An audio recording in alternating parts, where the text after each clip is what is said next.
In this video, I'm going to show you exactly how to send Bitcoin from Cash App to your Trust Wallet.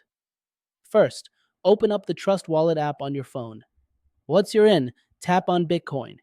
This will take you to the Bitcoin screen. Now simply tap the copy button to copy your Bitcoin receive address. Next, open your Cash App.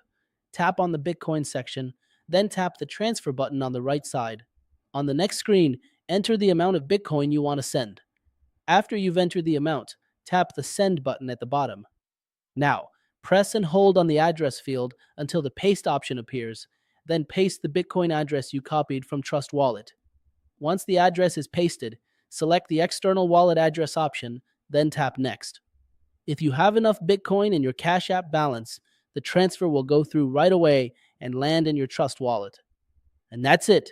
Super simple. That's how you safely send Bitcoin from Cash App to Trust Wallet.